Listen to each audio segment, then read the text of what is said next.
12 minutes before 7 o'clock, Super Tuesday is underway, and people out east are already at polling places. We're taking a live look at one of them in Roanoke, Virginia. People in 11 other states, including Minnesota, will join them as well today. A very good Tuesday morning, and thank you so much for waking up with the Valley today. Kyle Bosch here with Lisa Bedeau as we get started with nonstop news and weather all the way up to the top of the hour to help you plan your day on this first day of March. We do start with breaking news that we've been following all morning on the Valley today. West Fargo police have arrested a man they were looking for after a high-speed chase early this morning. 23-year-old Ronald Silbernagel was tracked down at a West Fargo home, and police say he eventually admitted to being the driver they were looking for. He was arrested for fleeing, driving under suspension, and giving false information to police. Police say Silbernagel led them on a high-speed chase early this morning, then ditched his car near the 800 block of 2nd Street West and ran from the scene around 2:45 a.m. Officers spent more than an hour searching the neighborhood for him. Also breaking overnight, Moorhead fire crews responded to a house fire early this morning near Concordia College. It all happened around 5 a.m. on the 600 block of 6th Street South. That's a neighborhood just north of campus. When we arrived on scene, we found light smoke coming from both ends of the roof, along the roof ridge. We pulled a line and got a crew up there, and when they got up into the attic hatch, they found a small fire, and they knocked it down. No injuries were reported in that fire. Fire investigators are still looking for a cause and adding up the damage. Coming up on 6:51, time for weather and traffic on the ones, and we check in first with meteorologist Lisa Green on this first day of March. Good morning. We've got a beautiful sunrise on this day. The clouds that we had overnight moving their way out. You can see that cloud deck moving off to the east with that sunrise, of course, brightening things up here this morning just before 7 o'clock. So looking good out there. Is it feeling good? Well, temperatures are on the chilly side, but we are going to see some improvement happening by this afternoon. High temperatures into the mid to upper 20s in the Southern Valley. 28 degrees your high in Fargo, and we can expect sunshine throughout the day, perhaps a few more clouds into the afternoon hours. Here's a look at those temperatures. It's 10 degrees right now in Fargo, 6 in Grand Forks. It is much colder along the international border in Langdon, Roseau. We're at 9 below there and 3 below in Bemidji. Fortunately, the wind isn't too strong, so we're not seeing super low wind chills, but we're noticing it there because even a little bit of wind does make a difference, and wind is ranging anywhere from 3 to 10 miles per hour. Here's a look at those wind chills. 24 below our wind chill in Langdon, and it feels like 18 below in Baudette. 0 right now in Fargo, and it feels like 3 below in Grand Forks. So certainly want to bundle up this morning, but milder air is on the way. In fact, we're already seeing that moving in today. We had some snow overnight in the south and west. Things are looking much quieter here in the valley and will continue to be so. In fact, we had a little bit of light snow earlier this morning that looks like it's moved out of the southwestern part of our viewing area. Here's a look at our planner. 28 degrees will be your high today in Fargo. Again, mostly sunny skies. You probably noticed 30s return for Wednesday, 35 degrees. There is a chance for snow with a weak little disturbance that rolls through for Wednesday, but doesn't look too impressive. And then for Thursday, quieting down again, a high of 32. Friday, a better bet for some precipitation, 34. And then this weekend, that's when we really start to see those temperatures rise just in time for the weekend again.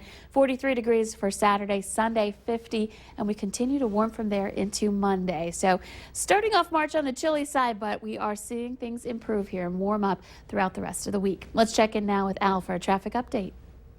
Improving. Take a look at that the eastern horizon. Boy, does that look nice, like we're getting ready for sunrise here. That's absolutely superb. Traffic this morning on the Metro Interstate Loop, eastbound I-94. Pretty darn busy this morning. Westbound I-94, just plain busy. A lot of traffic out there. Be extra careful around the ramps and particularly around the tri-level. Northbound Interstate 29 traffic is pretty busy as well. Southbound is active, but not like northbound is. Travel speeds out here on the interstate, 60 to 65 miles an hour. Road surfaces dry. Things are looking mighty fine. Drive carefully today. Willamette Valley today traffic. 7 minutes before 7, it's one of the biggest days of the presidential election season. Today is Super Tuesday. And Minnesota is one of 12 states in play on this pivotal day of the presidential campaign. Almost half of the delegates needed to win party nominations will be up for grabs today. Now in Minnesota, the 5 remaining Republicans will battle it out for 38 delegates, while Bernie Sanders and Hillary Clinton are vying for 77 delegates. Sanders was campaigning in Minneapolis yesterday and said he can win in Minnesota if turnout is high enough. Chelsea Clinton stopped in Duluth yesterday to garner support for her mother's presidential bid.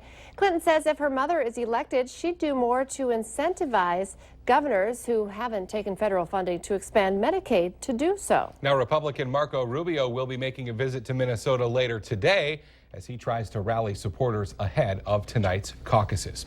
Well, speaking of tonight's caucuses, some college students in our area are hoping that the emphasis of today will encourage their peers to get out and participate. The Valley Today's Christy Larson joins us live in studio with more on what they hope to see happen on this Super Tuesday. Yeah, well, guys, with those earlier votes in 4 states, Donald Trump right now leads in the Republican field and Hillary Clinton on the Democratic one. And students I sat down with talked to me about the importance of this election for them. This is, for many of them, the first time that they can vote.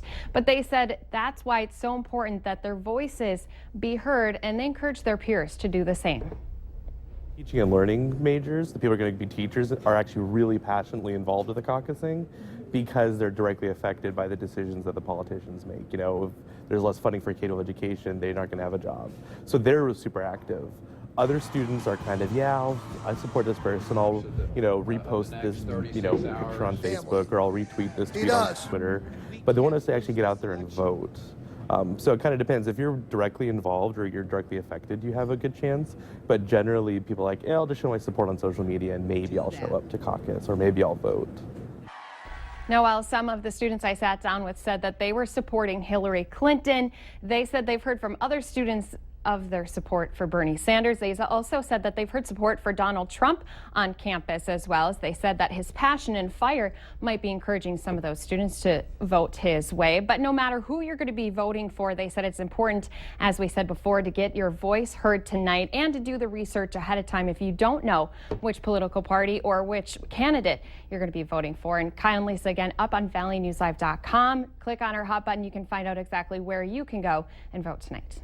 Christy Larson reporting live for us in studio. Thank you, Christy. A Moorhead woman says she's upset over robocalls from a white supremacist organization that's supporting Donald Trump for president. The calls from the American National Super PAC say Trump is not afraid of being called a racist. The organization includes an anti-immigration message that some have called hate speech. They say they want to return the United States to white rule. The white race is dying out in America and Europe because we are afraid to be called racist. And I felt, what is this? I mean, I was very, very angry, and then I began to feel very sad and really worried that there are people who might feel this way. Now, we did reach out to the Trump campaign for comment, but they have not responded yet. The message ended with a phone number for William Johnson with the Super PAC and the American Freedom Party. We called that number, but did not get an answer. We do have a follow-up this morning to a story that we first told you about yesterday on the Valley Today, a spike in heroin overdoses in the Bemidji area that killed one person and sent 3 others to the hospital over the weekend. The man who died is now being identified as Adrian Dunn. Bemidji authorities have a sample of the heroin used in the overdoses, and they're waiting for test results. It's not known whether it contained other toxic drugs or if it was high quality and extremely potent. Authorities are cautioning everyone who knows a user to make sure to keep a careful watch on them until they can figure out exactly why they're seeing a spike in overdoses. A family in Barnesville, Minnesota is celebrating its first few days home after a special birth that holds a special bond between father and daughter. The Swensons were on their way to Fargo from Barnesville to have their baby when suddenly the time came, only 4 miles into their trip. Now, Nathan Swenson is an EMT and has delivered babies in his career, so he turned from dad mode into work mode. He called his crew and drove to the nearby EMS station, then delivered his own baby girl, Adeline, right in the family car. He wasn't the panicked father that you see on TV or, that you would expect. He just took control and it made me feel like, okay, I was completely secure. I've delivered 4 other children, so to me, I knew what I was doing, but it's different when it's your own. I can only imagine. Mom said she was surprisingly comfortable, and when people started showing up, I thought this was funny. She said, I didn't care who saw what. I just knew that we needed some help, so I was happy for them to be there. If you'd like to watch the entire story, we do have it posted at our website, valleynewslive.com. It's a great one. And you know what? We're now just 2 hours away from the annual spring ritual at the corner of 8th and Main in downtown Moorhead. Dairy Queen workers will welcome crowds back for the 2016 ice cream season. Yeah, they were getting ready yesterday for all those crowds, and no matter the temperature, it seems people will be lined up outside the Moorhead Dairy Queen today. The tradition of the March 1st opening has become a go-to event for a lot of people. It does open up at 9 this morning. All right, let's get our answer now to our question of the morning on Facebook. A poll of adults finds 1 in 5 of us eat this every day. Maybe you're having a bowl of this right now. Some cereal. Yeah, sometimes even for supper instead of for breakfast. Delicious. I don't have it every day, but I do have it at least a couple times a week. Well, this morning you might want some ice cream. We're warming up, though temperatures won't be super warm. I'll just say that. 28 degrees the high today with mostly sunny skies. Looks like a beautiful 1st of March. And as we move through the week, temperatures continue to become more mild. A chance for some light snow Wednesday, Friday too, and then this weekend looks fantastic. Good news about today, you don't have to, eat your ice cream too fast. You can savor it a little bit when temperatures are like this. Happy birthday, Lisa. Wish her happy birthday on Facebook.